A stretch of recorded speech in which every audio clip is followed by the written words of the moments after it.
नमस्कार दोस्तों, आज के इस क्लास में हम भारत के संविधान का जो आर्टिकल 61 है इसके बारे में बात करेंगे। क्लास स्टार्ट करने से पहले मैं आपको बताना चाहूँगा कि अभी तक हमने आर्टिकल 52 से लेकर आर्टिकल 60 तक अच्छे से डिस्कशन कर लिया है और आज के इस क्लास में हम आर्टिकल 61 पे डिस्कशन करेंगे। तो चलिए अब क्लास को स्टार्ट करते हैं। तो भारत के संविधान का आर्टिकल 61, भारत के संविधान का आर्टिकल 61 राष्ट्रपति पर महाभियोग के बारे में बात करता है। ठीक है, भारत के संविधान का आर्टिकल 61 राष्ट्रपति पर महाभियोग के बारे में बात करता है। तो चलिए अब देखते हैं कि इस आर्टिकल 61 में राष्ट्रपति पर महाभियोग के बारे में क्या क्या बातें दी गई हैं। तो सबसे पहले तो इस आर्टिकल 61 में राष्ट्रपति पर महाभियोग इसका मतलब समझाया गया है। ठीक है, तो देखो, राष्ट्रपति पर महाभियोग मतलब संसद में बिल प्रस्तुत करके उसे दोनों सदनों से पारित करके राष्ट्रपति को उनके पद से हटाया जाना ही राष्ट्रपति पर महाभियोग कहलाता है। ठीक है, राष्ट्रपति पर महाभियोग क्या है? राष्ट्रपति पर महाभियोग मतलब संसद में बिल प्रस्तुत करके उसे संसद के दोनों सदनों से पारित करा के राष्ट्रपति को उनके पद से हटाया जाना ही राष्ट्रपति पर महाभियोग कहलाता है। तो आई होप आप राष्ट्रपति पर महाभियोग इसका मतलब क्या होता है ये समझ गए। ठीक है, फिर दूसरी बात इसमें क्या दी गई है कि राष्ट्रपति को हटाने के लिए जो बिल है वो संसद के किसी भी सदन में प्रस्तुत कर सकते हैं। ठीक है, राष्ट्रपति को हटाने के लिए जो बिल है वह संसद के किसी भी सदन, चाहे तो लोकसभा चाहे तो राज्यसभा, आप किसी भी सदन में बिल प्रस्तुत कर सकते हैं सबसे पहले। ठीक है, फिर आगे देखो, राष्ट्रपति के विरुद्ध महाभियोग बिल लाने से 14 दिन पूर्व राष्ट्रपति को सूचना दे दी जाती है। ठीक है, यहाँ से क्वेश्चन पूछा जा चुका है कि भारत के राष्ट्रपति के विरुद्ध महाभियोग बिल लाने से पहले कितने दिन पहले राष्ट्रपति को सूचना दे दी जाती है। तो वहाँ पे आपका आंसर हो जाएगा 14 दिन पूर्व। ठीक है, राष्ट्रपति के विरुद्ध महाभियोग बिल लाने से 14 दिन पूर्व राष्ट्रपति को सूचना दे दी जाती है कि आपके विरुद्ध महाभियोग बिल लाया जा रहा है। यदि उस बीच में राष्ट्रपति महोदय त्यागपत्र दे देते हैं तो फिर महाभियोग लाने की ज़रूरत नहीं पड़ती है। ठीक है, तो ये दूसरी बात भी आप समझ गए होंगे। एक बार फिर से देख लो, भारत के संविधान का आर्टिकल 61, भारत के संविधान का आर्टिकल 61 राष्ट्रपति पर महाभियोग के बारे में बात करता है। ठीक है, तो इसमें पहली बात क्या कही गई है कि राष्ट्रपति पर महाभियोग इसका मतलब समझाया गया है। राष्ट्रपति पर महाभियोग मतलब संसद में बिल प्रस्तुत करके उसे संसद के दोनों सदनों से पारित करा के राष्ट्रपति को उनके पद से हटाया जाना ही राष्ट्रपति पर महाभियोग कहलाता है।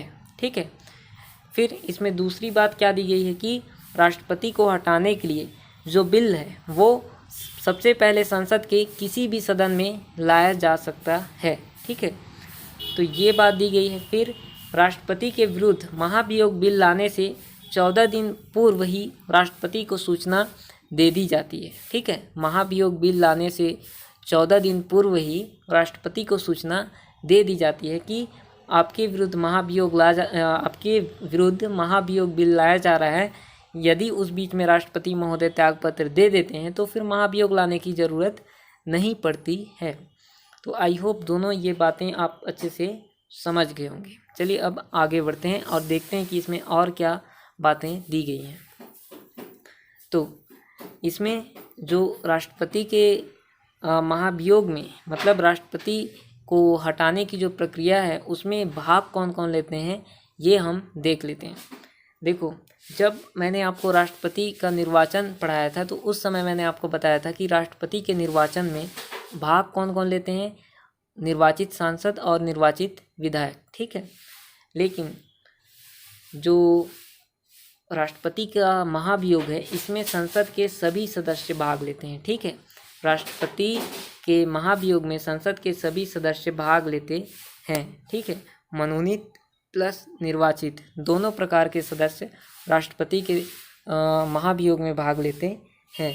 तो ये आप अच्छे से ध्यान रखेंगे कि संसद के सभी सदस्य राष्ट्रपति के महाभियोग में भाग लेते हैं, मनोनीत प्लस निर्वाचित दोनों। ठीक है, फिर आगे देखो और क्या दिया गया है इसमें ये दिया गया है कि राष्ट्रपति पर जब महाभियोग चल रहा हो, ठीक है, राष्ट्रपति पर जब महाभियोग चल रहा हो मतलब उनको हटाए जाने का प्रोसेस चल रहा हो, तो उस समय भी उनको सारी शक्तियां प्राप्त रहेंगी। ठीक है, राष्ट्रपति पर जब महाभियोग चल रहा हो उसको उस समय भी सारी शक्तियां प्राप्त रहेंगी और महाभियोग के दौरान राष्ट्रपति ने जो भी कार्य किया तो उनके हटने के बाद भी वह सारे कार्य वैलिड रहेंगे। ठीक है, राष्ट्रपति ने महाभियोग के दौरान जो भी कार्य किया वो सारे कार्य उनके हटने के बाद भी वैलिड रहेंगे। ठीक है, तो ये चौथी बात थी। आई होप इसे भी आप अच्छे से समझ गए होंगे। एक बार यहाँ फिर से देख लो कि राष्ट्रपति के महाभियोग में भाग कौन कौन लेते हैं। संसद के सभी सदस्य राष्ट्रपति के महाभियोग में भाग लेते हैं, मनोनीत प्लस निर्वाचित दोनों। ठीक है, लेकिन राष्ट्रपति के निर्वाचन में कौन कौन भाग लेते हैं। राष्ट्रपति के निर्वाचन में निर्वाचित सांसद और निर्वाचित विधायक भाग लेते हैं। ठीक है, उसमें भी निर्वाचित विधायक जो होते हैं वो सिर्फ विधानसभा के होते हैं। ठीक है, विधान परिषद के नहीं। अब और इसमें चौथी बात दी गई है कि राष्ट्रपति पर जब महाभियोग चल रहा हो तो राष्ट्रपति को उस समय भी सारी शक्तियां प्राप्त रहेंगी और महाभियोग के दौरान उन्होंने जो भी कार्य किया रहेगा वो उनके हटने के बाद भी उनके सारे जो कार्य उन्होंने किए थे वो सारे कार्य वैलिड रहेंगे। तो ये था हमारा आर्टिकल 61 जो कि राष्ट्रपति पर महाभियोग के बारे में बात करता है।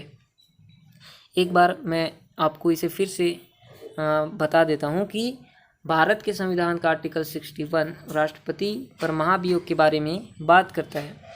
तो इसमें सबसे पहले राष्ट्रपति पर महाभियोग इसका अर्थ समझाया गया है और बताया गया है कि राष्ट्रपति पर महाभियोग मतलब संसद में बिल प्रस्तुत करके उसे संसद के दोनों सदनों से पारित करके राष्ट्रपति को उनके पद से हटाया जाना ही राष्ट्रपति पर महाभियोग कहलाता है। तो ये पहली बात इसमें दी गई है। फिर दूसरी बात, राष्ट्रपति को हटाने के लिए जो बिल है सबसे पहले संसद के किसी भी सदन में लाया जा सकता है, ये इसमें बताया गया है। तो यहाँ से भी क्वेश्चन पूछा जाता है एग्जाम में कि राष्ट्रपति को हटाने के लिए जो बिल है वो संसद के किस सदन में सबसे पहले लाया जाता है। तो वहाँ पे आपका आंसर हो जाएगा कि संसद के किसी भी सदन में ला सकते हैं।